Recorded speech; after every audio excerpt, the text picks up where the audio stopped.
ప్రతి ఇంట్లో ఒక కంప్యూటర్ ఉండాలని సంకల్పించిన వారిలో బిల్ గేట్స్ ఒకరు. మైక్రోసాఫ్ట్ వ్యవస్థాపకుల్లో ఒకరైన బిల్ గేట్స్ ఎంతో ముందు చూపున్న వ్యక్తి. ఈ కంప్యూటర్ యుగకర్తకు ఉన్న క్రియేటివిటీ పరిజ్ఞానం ఐటీ పరిశ్రమలో చాలా కొద్ది మందికే ఉందని చెప్పొచ్చు. ప్రపంచం మొత్తం కంప్యూటింగ్ పై నడుస్తుందంటే అందుకు కారణం గేట్స్ లాంటి మహానుభావులే. ప్రపంచాన్ని కంప్యూటర్ వైపు పరుగులెత్తించిన బిల్ గేట్స్ గురించి పలు ఆసక్తికర విషయాలు ఇప్పుడు చూద్దాం. బిల్ గేట్స్కు విదేశీ భాషలపై ఏమాత్రం అవగాహన లేదు. అయినప్పటికీ ఆయన సేవా తత్పరత ముందు ప్రపంచం దాసోహమనగా తప్పదు. ఒకవేళ మైక్రోసాఫ్ట్ కంపెనీ అనుకున్నంత స్థాయిలో సఫలీకృతం కాకపోయినట్లయితే బిల్ గేట్స్ ఆర్టిఫిషియల్ ఇంటెలిజెన్స్ రీసెర్చర్గా మారేవారట. బిల్ గేట్స్ వద్ద తరగని సంపద ఉన్నప్పటికీ తన పిల్లలకు వారసత్వంగా 10 మిలియన్లు మాత్రమే ఇచ్చారు. పిల్లల వద్ద డబ్బులు ఎక్కువగా ఉండకూడదన్నది బిల్ గేట్స్ అభిప్రాయం. డ్రైవింగ్ లైసెన్స్ లేకుండా కారు నడపడం వల్ల గేట్స్ న్యూ మెక్సికోలో 1977లో అరెస్ట్ అయ్యారు. బిల్ గేట్స్ కూడా కాలేజీ డ్రాప్ అవుటే. మైక్రోసాఫ్ట్పై తన దృష్టిని పూర్తి స్థాయిలో కేటాయించేందుకు గేట్స్ 1975లో హార్వర్డ్ యూనివర్సిటీని విడిచారు. బిల్ గేట్స్ 1994లో నిర్వహించిన ఒక వేలంపాటలో $30.8 బిలియన్ వెచ్చించి లియోనార్డో డావిన్సీ రచించిన కోడెక్స్ లీసెస్టర్ను కొనుగోలు చేశారు. లేక్ సైడ్ ప్రీప్ స్కూల్లో విద్యనభ్యస్తున్న సమయంలో జనరల్ ఎలక్ట్రికల్ కంప్యూటర్పై తన మొదటి కంప్యూటర్ ప్రోగ్రామ్ను గ్రేట్ రాశారు. 1997 వరకు బిల్ గేట్స్ ఫ్లై కోచ్ను ఉపయోగించేవారు. ప్రస్తుతం బిల్ గేట్స్కు సొంత విమానం ఉంది. ఆయన సొంత విమానాన్ని బిగ్ స్ప్లర్గా పిలుస్తారు. తరగని ఆస్తి ఉన్నప్పటికీ నిరాడంబరంగా జీవించాలన్నదే గేట్స్ సంకల్పం. బిల్ గేట్స్ ఫోర్బ్స్ ప్రపంచ ధనికుల జాబితాలో అగ్రస్థానాన్ని దక్కించుకున్నారు.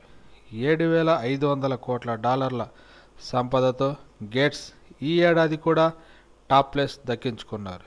అయితే వరుసగా 3 ఏళ్ల నుండి గేట్స్ ఫోర్బ్స్ బిలియనియర్ జాబితాలో తొలి స్థానంలో కొనసాగుతున్నారు.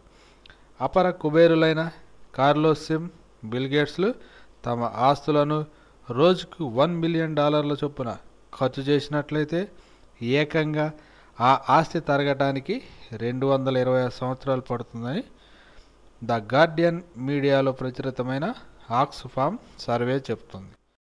ఆక్స్ఫామ్ సర్వే వెల్లడించిన వివరాల మేరకు బిల్ గేట్స్ తన $79 బిలియన్ అదృష్టాన్ని రోజుకు $1 మిలియన్ చొప్పున ఖర్చు చేసినట్లయితే ఆ ఆస్తి తరగటానికి ఏకంగా 218 సంవత్సరాలు పడుతుందట. బిల్ గేట్స్ సంపాదన సెకనుకి $250, రోజుకు $20 మిలియన్, సంవత్సరానికి $7.2 బిలియన్. బిల్ గేట్స్ $1,000 నేలపై జారవిడిచినట్లయితే వాటిని తిరిగి తీసుకోవాల్సిన అవసరం లేదు. ఎందుకంటే గేట్స్ ఆ జారవిడిచిన మొత్తం కేవలం 4 సెకన్లలో సంపాదించగలరు. ఒక అంచనా ప్రకారం అమెరికాకు ఉన్న అప్పు విలువ సుమారు $5.62 ట్రిలియన్లు. ఈ మొత్తాన్ని గేట్స్ 10 సంవత్సరాల్లో తీర్చివేయగలరు. బిల్ గేట్స్ ఒక దేశమైతే ఈ భూమిపై 37వ ధనిక దేశంగా బిల్ గేట్స్ ఉంటారు. అమెరికాలో అత్యధిక పారితోషికం తీసుకుంటున్న అథ్లెట్ మైకేల్ జోర్డాన్. ఈ క్రీడాకారుడి వార్షిక ఆదాయం $30 మిలియన్. మైకేల్ జోర్డాన్ 277 సంవత్సరాల పాటు తనకు వచ్చే ఆదాయాన్ని ఏమాత్రం ఖర్చు చేయకుండా ఉన్నట్లయితే బిల్ గేట్స్ ప్రస్తుత సంపదను మించగలడు.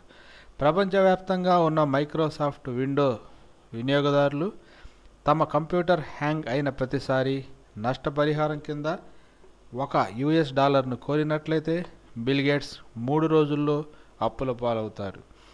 బిల్ గేట్స్ ఈ భూమిపై జీవించే ప్రతి ఒక్కరికి $15 దానం చేసినప్పటికీ ఆయన వద్ద ఇంకా $5 మిలియన్ సంపద మిగిలి ఉంటుంది.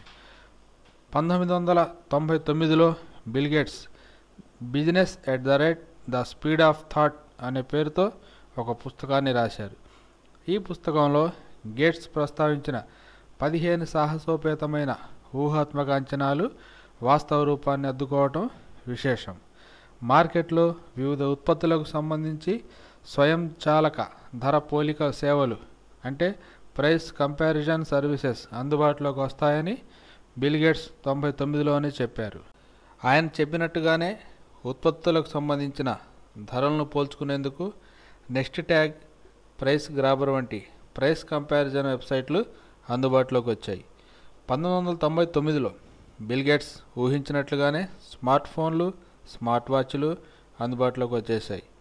99లో బిల్ గేట్స్ ఊహించినట్లుగానే ఆన్లైన్ నగదు చెల్లింపు సేవలు అందుబాటులోకి వచ్చేసాయి.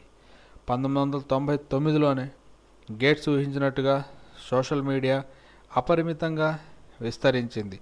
ఫేస్బుక్, ట్విట్టర్, వాట్సాప్ వంటి సైట్లు సోషల్ మీడియాను విస్తరించడంలో కీలక పాత్ర పోషిస్తున్నాయి. బిల్ గేట్స్ ఊహల్ని నిజం చేస్తూ ఆన్లైన్ అడ్వర్టైజింగ్ విస్తృతంగా ప్రపంచవ్యాప్తంగా వ్యాప్తి చెందింది. ఈ యొక్క వీడియో మీకు నచ్చినట్లయితే మా యొక్క తెలుగు వరల్డ్ ఛానల్ని సబ్స్క్రైబ్ చేయండి. ఈ యొక్క వీడియో చూసినందుకు ధన్యవాదాలు.